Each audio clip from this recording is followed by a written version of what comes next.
Olá, meus amigos, alegria estar novamente com vocês. Estamos lendo Evolução em Dois Mundos e hoje vamos aprender sobre o corpo espiritual e religiões, responsabilidade e consciência.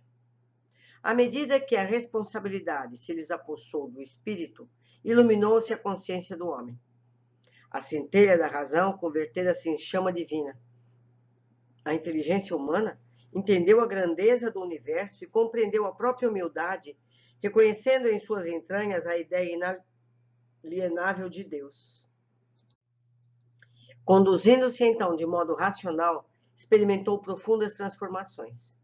Percebe, nesse despertamento, que além das operações vulgares da nutrição e da reprodução, da vigília e do repouso, estímulos interiores inelutáveis, trabalhavam-lhe o âmago do ser, plasmando-lhe o caráter e o senso moral, em que a intuição se amplia segundo as aquisições de conhecimento, em que a afetividade se converte em amor, com capacidade de sacrifício, atingindo a renúncia completa. Até a época recuada do Paleolítico, interferiram as inteligências divinas para que se lhe estruturasse o veículo físico, dotando-a com preciosas reservas para o futuro imenso. Envolvendo-a na luz da responsabilidade, conferiram-lhe o dever de conservar e aprimorar o patrimônio recebido e, investindo-a na riqueza do pensamento contínuo, entregaram-lhe a obrigação de atender ao aperfeiçoamento de seu corpo espiritual. Aceitar-se-á razoavelmente que até semelhante fase, os tremendos conflitos da natureza, em que se mesclavam a violência e a brutalidade, foram debitados à conta da evolução necessária para a discriminação de indivíduos e agrupamentos, espécies e raças. Atividade religiosa. Estabelecido, porém, o princípio de justiça e aflorando a mentação incessante, o homem começou a examinar em si mesmo o efeito das próprias ações, de modo a crescer conscientemente para a sua destinação de filho de Deus, herdeiro e colaborador da sua obra divina, espicaça-lhe então a curiosidade construtiva. Faminto de elucidações adequadas quanto ao próprio caminho, ergue as antenas mentais para as estrelas, recolhendo os valores do espírito que lhe consubstanciam o patrimônio de revelações do céu através dos tempos. Era necessário satisfazer ao acrisolamento do seu veículo sutil, na essência íntima, assegurando-lhe o transformismo anímico, revesti-lo de luminosidade e beleza e apurar-lhe os princípios para que, além do augusto círculo humano, pudesse retratar a glória dos planos superiores. Para isso, o pensamento reclamava orientação educativa, de modo a despojar-se da espessa sedimentação de animalidade que lhe presidia os impulsos. Exigia-se-lhe a depuração da atmosfera vital, imprescindível assimilação da influência divina. E a atividade religiosa nasceu por instinto mundial de higiene, Nasceu por Instituto Mundial da Higiene da Alma, traçando ao homem diretrizes à nutrição psíquica, de vez que pela própria perspiração exterioriza os produtos que elabora na usina mental, em forma de eflúvios eletromagnéticos, nos quais se lhe corporificam em movimento os reflexos dominantes, influenciando o ambiente, sendo por ele influenciado. A ciência médica, rica de experimentação e de lógica, surgiria para corresponder às necessidades do corpo físico, mas a tarefa religiosa viria ao encontro das civilizações, plena de inspiração e disciplina, patrocinando a orientação do corpo espiritual em seu necessário refinamento. Enxerto revitalizador. Nesse sentido, a espiritualidade sublime, amparando o homem, jamais lhe menosprezou a sede de consolo e esclarecimento. Quanto mais angustiosos se lhe esboçavam os problemas da dor, com a guerra íntima entre a razão e a animalidade, grande massa de espíritos ilustrados, mas decaídos de outro sistema cósmico, renasceu no tronco genealógico das tribos terrestres, qual enxerto revitalizador, embora isso representasse para eles amarga penitência expiatória. Constituiu-se, desse modo, a raça adâmica, instilando no homem renovadas noções de Deus e da vida. Para mais amplo esclarecimento do assunto, aconselhamos ao leitor breve consulta ao capítulo 3 do livro A Caminho da Luz, de autoria do Espírito Emmanuel, e recebido mediunicamente por Francisco Cândido Xavier. Isso é uma nota da editora. A gente sabe que a Terra recebeu espíritos de outros planetas, de outras constelações, não é verdade? Então eu vou ler novamente esse último parágrafo. Constituiu-se desse modo a raça adâmica, instalando no homem renovadas noções de Deus e da vida. Levantam-se organizações religiosas primordiais, povos nômados e agrupamentos escravizados ao solo por extremado gregarismo, adotaram as mais estranhas formas de fé, a se emoldurarem por barbárie natural, através de intercâmbio fragmentário com o plano extrafísico. Os espíritos exilados, que chegaram à Terra, presos à rede argonogênica em que se lhes tecia o cárcere, no carro biológico ainda profundamente primitivista, muitas vezes revoltados, endurecidos, porque foram exilados, aliviavam-se às tabas selvagens em cultos sanguinários indescritíveis, vairando-se nos mais aviltantes espetáculos de crueldade, em nome dos deuses com que fantasiavam as entidades inferiores do seu convívio doméstico. Aquelas religiões que precisavam de sacrifícios humanos, a gente vê lá entre os astecas do passado, não é? E outros tantos. Alguns deles, no entanto, movidos em compulsão, entraram em fervoroso arrependimento das culpas contraídas no mundo, aprimorando que os provinham, e não obstante os embaraços que se lhes antepunham os sonhos de recuperação, começaram instintivamente a formar núcleos isolados para o cultivo de meditações superiores em sagrados tentames de elevação. Religião egipciana, ou egípcia. Depois de longos e porfiados milênios de luta espiritual, surgem no mundo, com grupos por eles organizados, a China pré-histórica, a Índia védica, o Egito, o Antigo Egito, e civilizações outras que se perderam no abismo das eras, nos quais a religião assume aspecto enobrecido, como ciência moral de aperfeiçoamento para a mais alta ascensão da mente humana à consciência cósmica. Dentre todos, desempenha o Egito missão especial, organizando escolas de iniciação mais profunda. Em obediência aos requisitos da crença popular, herdeira intransigente das fixações mitológicas, mantém o sacerdócio cultos diversos, a deuses vários, nas manifestações esotéricas dos templos descerrados ao povo. O lar e a escola, a agricultura, o comércio, as indústrias, as artes possuem gênios especiais que os presidem em nome da convicção vulgar, mas na intimidade do santuário, o monoteísmo dirige a implantação da fé. A unidade de Deus é o alicerce de toda a religião egípcia, em sua feição superior. Para ela, os atributos divinos são a vontade sábia e poderosa, a liberdade, a grandeza, a magnanimidade incansável, o amor infinito e a imortalidade. Em síntese, acredita que Deus plasmou os seus próprios membros, que são os deuses conhecidos. Cada um desses deuses secundários pode ser tomado como sendo análogo ao Deus único, e cada um deles pode formar um tipo novo do qual se irradiam, por sua vez, e pelo mesmo processo, outros tipos de deuses inferiores.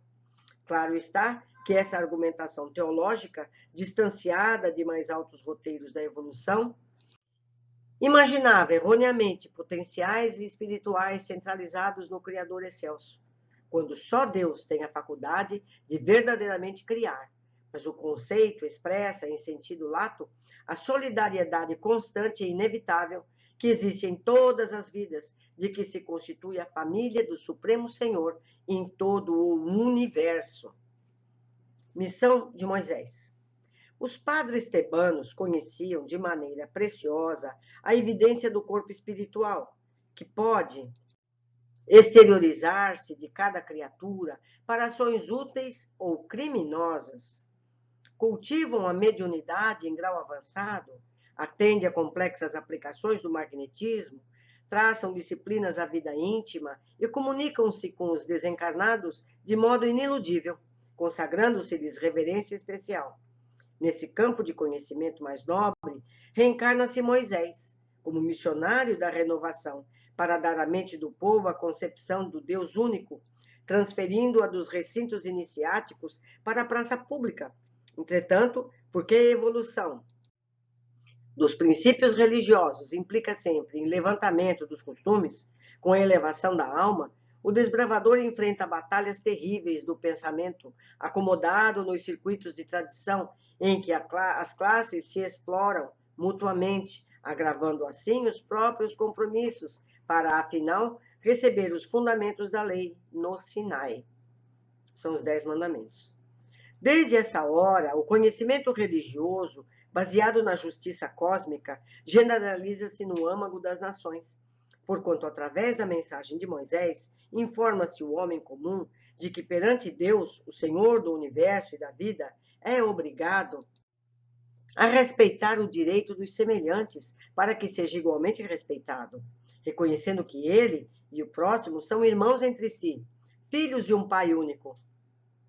A religião passa, desse modo, a atuar em sentido direto, no acrisolamento do corpo espiritual, para a vida maior, através da educação dos hábitos humanos, a se depurarem no cadinho dos séculos, preparando a chegada do Cristo, o governador espiritual da Terra.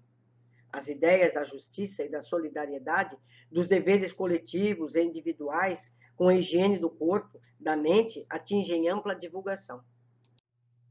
Os 10 mandamentos.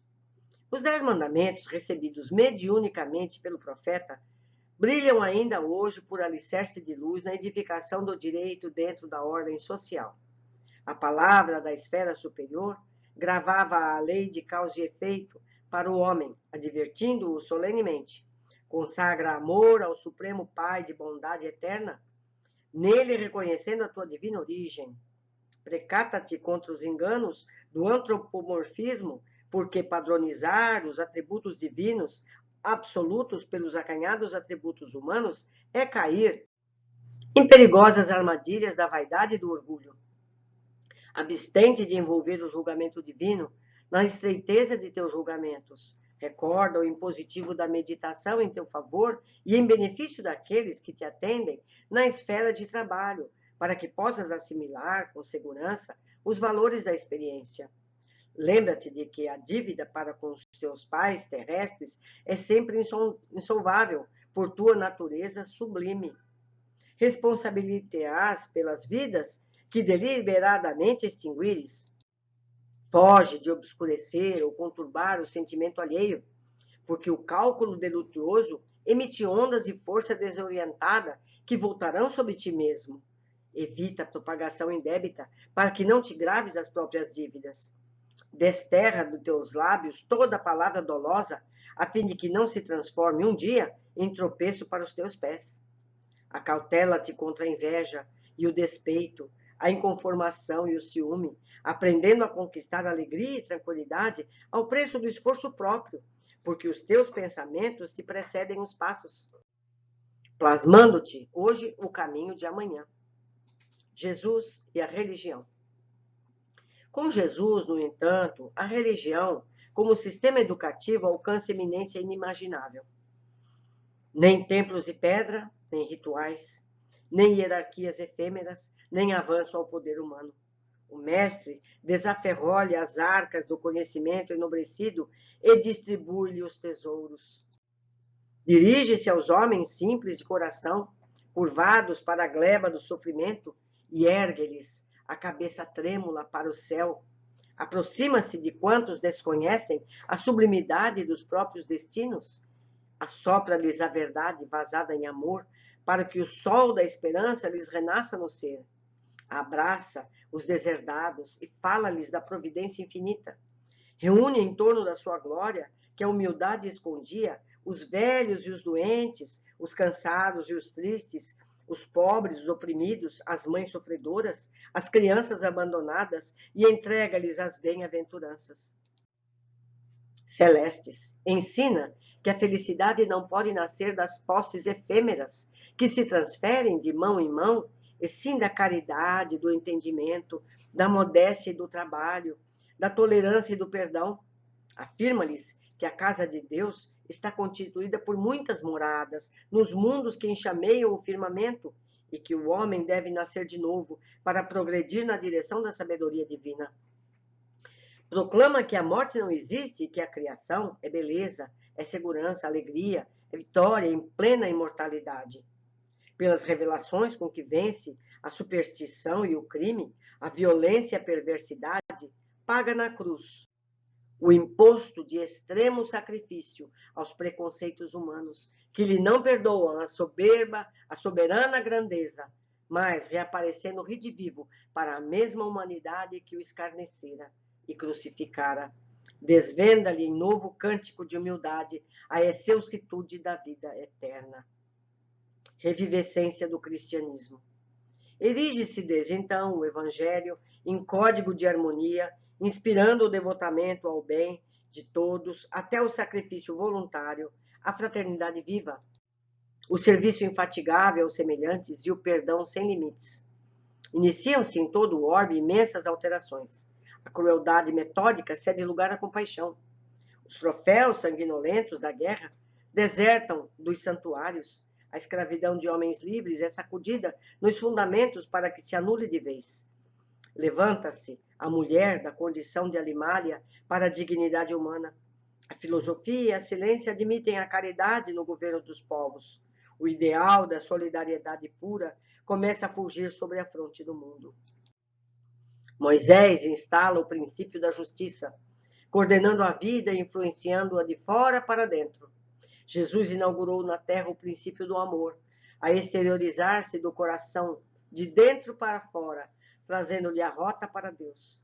E eis que o cristianismo grandioso e simples ressurge agora no espiritismo, induzindo-nos à sublimação da vida íntima, para que a nossa alma se liberte da sombra que a desertifica, que a densifica, encaminhando-se renovada para as culminâncias da luz. Pedro Leopoldo, 13 de abril de 1958. Eu só tinha 6 anos quando esse livro foi escrito, quando esse capítulo foi escrito. Meus amigos, aos poucos vamos absorvendo todo esse conteúdo, que vai ficando mais simples para nós à medida que progride. Tem sido uma grande alegria estar junto com vocês, e eu espero todos no próximo capítulo.